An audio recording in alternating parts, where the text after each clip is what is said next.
reporting from around the world. We are live from our studios here in Lagos, Nigeria. I am Kelly Egiga.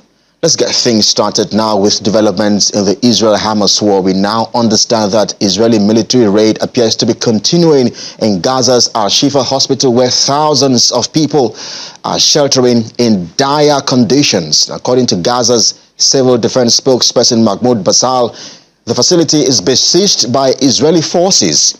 3 residential buildings have been destroyed by massive airstrikes in the area, while people in the hospital have reportedly been detained and severely assaulted. Meanwhile, the Israeli military insists the site is being used by senior Hamas terrorists. As that about 90 people were eliminated at the hospital, with about 300 suspects interrogated and more than 160 detained in Israel for further investigations. Authorities are now calling for urgent intervention before the hospital turns into a mass grave. The government office in Gaza says more than 100 aid workers have been killed and dozens wounded over the past week in 8 attacks carried out by Israeli forces. It says the targeting of aid workers was part of Israeli strategy to perpetuate the policy of starvation and deepen famine on a broader scale. We're learning just a moment ago that U.S. Secretary of State Mr. Antony Blinken is now expected to travel to Israel on Friday. His visit comes at a critical time as U.S. and Israeli forces are likely to discuss alternatives to a ground offensive of Rafah in Gaza.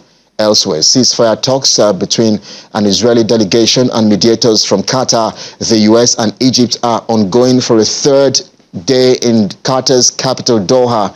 And while Qatar's foreign ministry says it remains too early to talk about a breakthrough, it notes that Doha remains cautiously optimistic. And the British Foreign Office has announced the delivery of UK's largest aid of over 2,000 tons to Gaza. According to the British office, the food aid that entered Gaza via the Jordanian land corridor is being distributed by the World Food Programme and will feed more than 275,000 people. The delivery includes fortified wheat flour for use in bakeries, hot meals, and ready-to-eat food parcels. And each food parcel is designed for a family of 5 and consists of canned vegetables, meat, fish, and date bars. The delivery adds to a previous batch of 150 tons of UK-funded relief items, including blankets and tents, which arrived last Wednesday and will be distributed by the United Nations International Children's Emergency Fund. And the projected imminent famine in Gaza can and must be prevented. That's according to the United Nations Human Rights spokesperson Jeremy Lawrence. This comes as the World Health Organization, WHO, says many children in Gaza are on the brink of death due to acute hunger, and newborns are dying due to low birth weight. The projected imminent famine in Gaza can and must be prevented. The alarm bells sounded over the past months by the UN, including our office, have not been heeded. This catastrophe is human-made and was entirely preventable. The situation of hunger, starvation and famine is a result of Israel's extensive restrictions on the entry and distribution of humanitarian aid and commercial goods, displacement of most of the population, as well as the destruction of crucial civilian infrastructure. Dangerous coping strategies are already emerging in the face of starvation.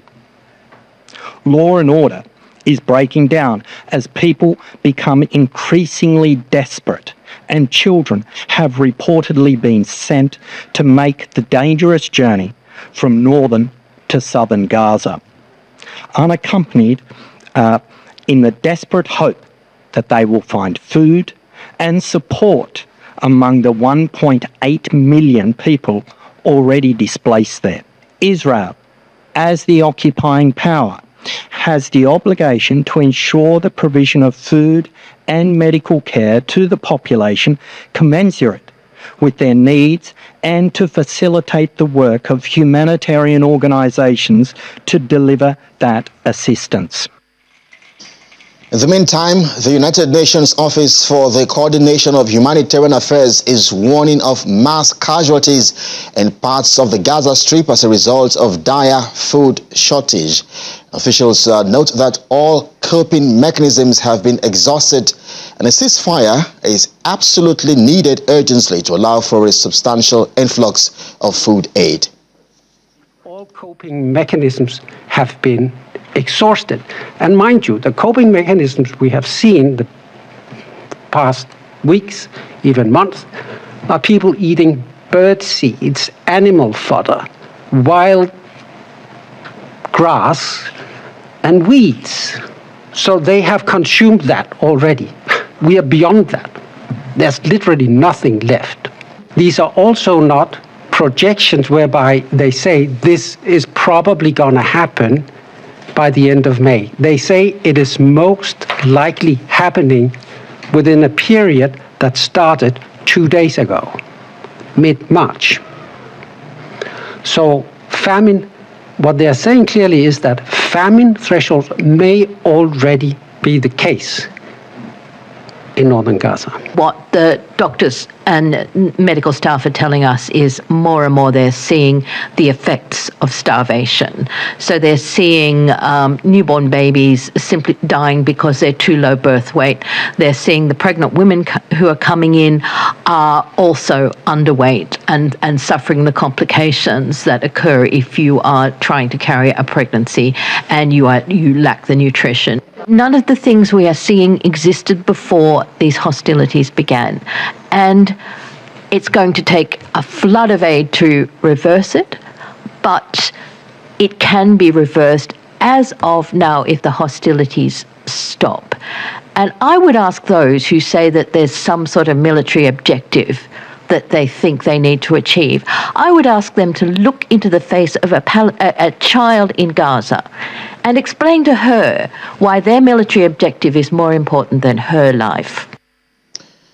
Well, let's stay with the dire situation and conditions in Gaza Strip as we get some perspective and analysis. Olusha Yademo is a public affairs analyst. He joins us now from mainland Lagos. Thank you indeed for agreeing to speak with us here on Channel CV. I don't know exactly how you're receiving this news of a possible famine risk and threat between now and somewhere around May. There are also stories and reports of babies dying as a result of starvation. It's a scary news. It's a worrisome news. It's a news that some of us had hoped that in some way earlier than this, something must have been done or would have been done to ensure that we don't get to this stage. And like you rightly said, it's worrisome because again, we have a situation where Israel have continued to tell the rest of the world that, look, we need to get, this Hamas out of there. Up till now, Hamas have continued to move from the north to the south, to the south to the north. Children are being killed on a daily basis, and sometimes one wonder, the Hamas group, are these Palestinians, these children that are being killed, are they part of their people? Will it be appropriate for them to also look at situations where they would be willing to say, look, for the safety and, maybe survival of these children, maybe we also will look at a situation where we will surrender. Now, for me, it's a very, very worrisome situation because the death of one child is too much. But we're having children dying in hundreds of thousands. And these Hamas group have continued to use these humans as shield. They have decided to go into hospitals where human beings are being treated to use it as their cover. And you keep wondering what kind of human being or group of people are these who are so callous and they don't mind for their children and their people to continue to die in hundreds of thousands. It's worrisome. I really do not know how to describe the situation that we have in our hands. Absolutely terrifying, perhaps, is the word that best describes that for me.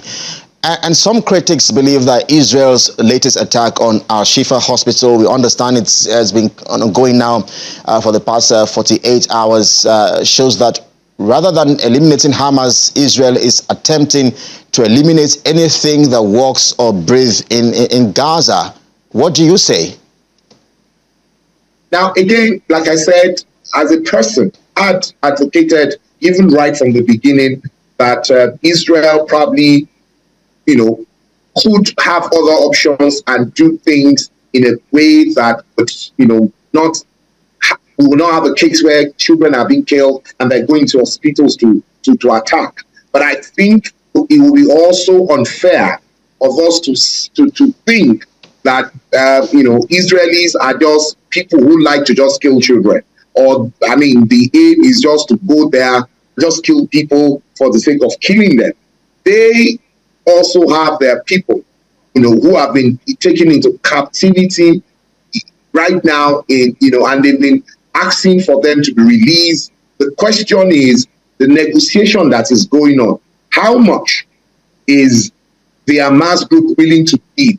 And how much are they willing to sort of surrender so that we can have a truce? Because, you see, I think it's important. And that's my concern. It is not about who wins or who is winning or who has upper hand. It's about finding a lasting peace. And so I think it's important that we look at this from both sides. The Hamas group who started all of this, went into Israel, kidnapped people, took them away, and killed a lot of people.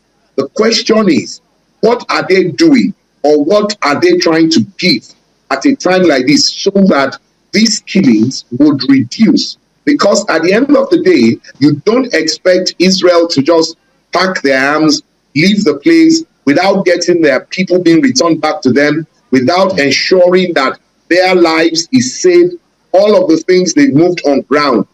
What results have they achieved? Truth of the matter is, I refuse to agree that Israelis or Israelites are people who just like to kill children, who just want a situation where they are able to just wipe everybody out.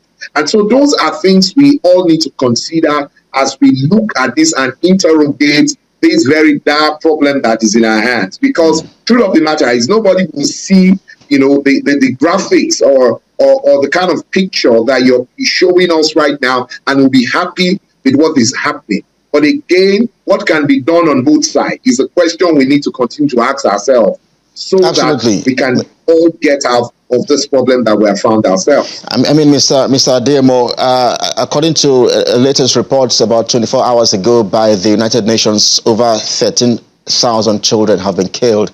But because you've mentioned the issue around negotiations, I'm not sure exactly where we are in terms of negotiations, but we understand that U.S. Secretary of State, Mr. Anthony Blinken, has arrived in Saudi Arabia the past 2 hours, and this is his sixth visit since the start of the war. What are the possible takeaways from this latest visit? It underscores how difficult we human beings are. And so each time we get to a point where we need to negotiate, everybody is quick to hold on to their own part of the stand, and they're not willing to give. And that, for me, is the worrisome part. Because, you see, now the U.S. is condemning, but they keep supplying arms. You understand? Now, the U.K., is condemning, but how much condemnation are they bringing to the table? So for me, I think we're, being tested, the human race now, on how much, and I'm speaking to both sides, we're really willing to give for peace. Because, you see, when you listen, and I try as much as possible to gauge, what I hear from both sides, the news that comes from people who supposedly are supporting the Israelites and people who, are supposedly supporting, the Palestinians. And you see, my worry is how much all of us are willing to take side. And taking side will not solve the problem. because we all agree that we need to come to the negotiating table, because that is the only tolerable way of solving this problem. And if we're not willing to give, if we're not willing to compromise, if we're not willing to sort of trash the history, because you see, each time people are easy to say, oh, they were not supposed to be there. Oh, this is the problem. But this is the problem that we have had for hundreds of years. Are we not at the junction where we're willing to trash that history and look at the sake of human race, the sake of being people, the same blood that runs in my blood, in the blood of the Israelites, in the blood of the Palestinians, are the same blood? Can we, at a point in time that we're in now, for the sake of humanity, just come to a compromise and be able to solve this? And I expect that from both sides, and I'll keep emphasizing that, even the Hamas group, they must be willing as well, come to the fore and say, look, it has gotten to a point where we see our people dying on a daily basis and we're tired of this. Can we find a way of resolving this more peacefully than it is right now? Yes, so I mean, let's stay with Mr. Blinken's trip to the Middle East. We understand he will be in Egypt tomorrow, Thursday, and then cap his tour by visiting Israel on Friday. I mean, he should be meeting with Israeli Prime Minister, Mr. Benjamin Netanyahu, and the top of the agenda should, of course, be Israelis insisting on the Rafah offensive, right? Now, so why are they insisting on the Rafah offensive? It's because up until now, the things they've asked for, we can all see that this one is saying, I can't give this now. I don't want to give that now. That's the problem. I mean, I'm saying, can we bring everything to the table and say, okay, at this junction, because of the problem we had or have on our hands, where we're looking at starvation staring us in the face, or our people, and I say our people, who are in Gaza, we should not have a situation where this happens to them. We have a situation where in the hospital, doctors are unable to find food to eat. These are people who are supposed to be treating, so if the problem is that bad, and we're still at the junction where we all are holding on, who is the leader of the Hamas group? Where is he? What is he saying? How much of the demand that Israel is asking for are they willing to give?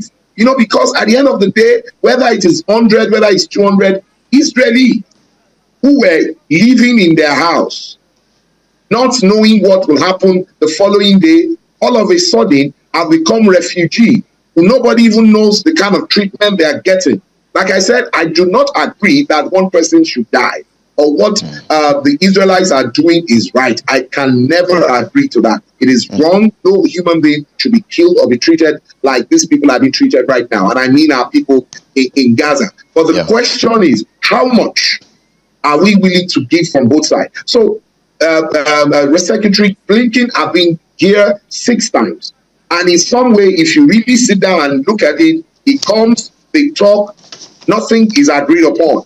Egypt has clearly shown that they are against the Israelites. Now, are they qualified to be sitting at the table to really negotiate, because they are clearly shown that they are taking side, with the Palestinians? You see, really, those are the problem. We cannot afford to be taking side at this junction.